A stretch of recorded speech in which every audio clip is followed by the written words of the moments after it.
우리 삶을 완전히 바꿔놓는 그런 변화 있잖아요. 오늘은 그 변화의 본질이 대체 뭘까 한번 깊이 파고들어 보려고 합니다. 아주 흥미로운 관점을 가진 텍스트를 따라가면서 진짜 변화가 어떻게 시작되는지 그 비밀을 함께 파헤쳐 보겠습니다. 살다 보면 정말 수많은 일을 겪잖아요. 그런데 어떤 경험은 그냥 스쳐 지나가고 어떤 경험은 나라는 사람을 통째로 뒤바꿔 놓습니다. 도대체 그 차이가 뭘까요? 이게 바로 오늘 우리가 풀어야 할 수수께끼입니다. 오늘 살펴볼 텍스트에서 아주 재미있는 역설을 하나 보여주는데요. 수많은 군중이 죽은 사람이 살아나는 기적을 바로 눈앞에서 봤는데도 전혀 변하지 않았다는 거예요. 그런데 사울이라는 남자는 단 한 번의 경험으로 인생이 180도 바뀌어버렸죠. 왜일까요? 정답은 무엇을 받느냐가 아니라 어떻게 받느냐에 있습니다. 자, 이 수수께끼를 푸는 첫 번째 열쇠는 바로 인식입니다. 우리가 뭔가를 어떻게 인식하느냐가 모든 걸 결정한다는 거죠. 이걸 아주 기가 막힌 비유로 한번 설명해 볼게요. 한번 생각해 보세요. 똑같은 축구 경기라도 TV로 보는 거랑 경기장에서 직접 함성 지르면서 보는 건 완전히 다른 경험이잖아요. 내가 어디에 있느냐, 즉 나의 관점이 달라지면 보이는 것 자체가 완전히 달라진다는 뜻입니다. 이것도 마찬가지죠. SNS에 올라온 멋진 단풍 사진이랑 내가 직접 산에 올라가서 그 공기를 마시면서 보는 단풍은 비교할 수가 없죠. 이처럼 직접 겪고 다른 시점에서 보는 건 현실의 새로운 문을 열어주는 것과 같아요. 결국 핵심은 이겁니다. 내 삶을 바꾸고 싶다? 그럼 제일 먼저 내 관점부터 바꿔야 한다는 거죠. 이쪽에서 보면 불가능해 보였던 일도 관점만 살짝 바꾸면 너무나 명확하게 보일 수 있거든요. 그렇다면 이 새로운 관점은 대체 어떻게 얻을 수 있을까요? 오늘 우리가 살펴볼 텍스트는 다시 보기를 위한 아주 명확한 3단계짜리 프레임워크를 제시합니다. 바로 이거예요. 이게 변화의 핵심 프로세스입니다. 그냥 수동적으로 뭔가를 받아들이는 데서 그치는 게 아니라 그걸 내가 직접 보기로 결심하는 능동적인 선택으로 나아가는 과정. 자, 그럼 각 단계가 뭘 의미하는지 하나씩 자세히 들여다볼까요? 첫 번째 단계는 어떤 통찰이나 진술이 우리 앞에 짠 하고 나타나는 거예요. 살면서 겪는 어떤 사건, 누군가의 조언 한마디, 아니면 갑자기 아! 하고 무릎을 딱 치게 되는 그런 깨달음의 순간 같은 것들이죠. 이게 바로 변화의 씨앗입니다. 그런데 이런 깨달음 사실 금방 잊어버리기 쉽잖아요. 그래서 두 번째 단계가 꼭 필요합니다.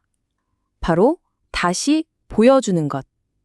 멘토나 좋은 책 혹은 어떤 경험을 통해서 그 첫 번째 깨달음을 우리 마음속에 다시 한번 똑똑히 각인시켜주는 과정이죠. 그리고 마침내 가장 중요한 마지막 단계입니다. 앞에 두 단계가 외부에서 우리에게 주어지는 거였다면 이 마지막 단계는 완전히 우리 안에서 일어나는 일이에요. 바로 내가 보기로 선택하는 능동적인 결정이죠. 이 마지막 선택이 왜 그렇게 중요한지 정말 기가 막힌 옛날 이야기를 통해 한번 확인해 보시죠. 자, 한번 상상해 보세요. 사막 한가운데서 사람들이 독사에게 물려 죽어가고 있어요. 완전 절망적인 상황이죠.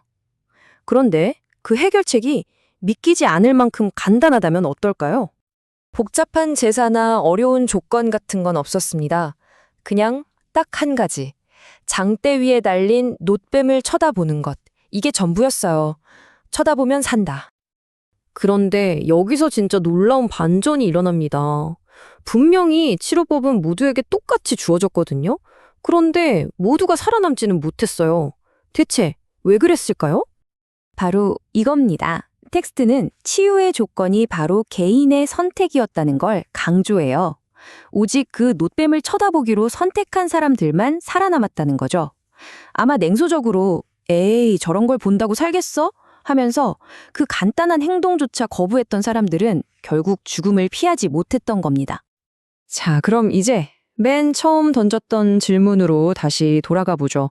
이 3단계 프레임워크가 사울의 그 놀라운 변화를 어떻게 설명할 수 있을까요? 다마스쿠스로 가던 길에서 그가 본 눈부신 빛. 그건 바로 1단계, 즉 무언가가 그에게 보여진 경험이었던 거죠. 하지만 그걸로 끝이 아니었습니다. 그의 인생 목표가 완전히 뒤집혔습니다. 이전에는 지위, 명예, 규칙 같은 걸 쫓았는데 이후에는 섬김, 새로운 가치 이런 것들을 쫓게 된 거죠. 한때 그가 목숨 걸고 지키려 했던 것들이 쓰레기처럼 보이고 그가 박해했던 것이 인생의 전부가 되어버린 거예요.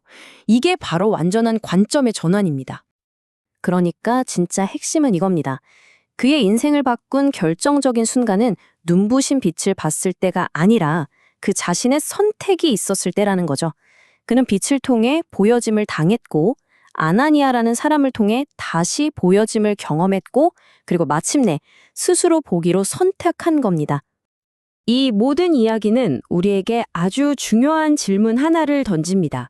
어쩌면 진정한 변화라는 건 어느 날 갑자기 벼락처럼 찾아오는 사건이 아닐지도 모릅니다.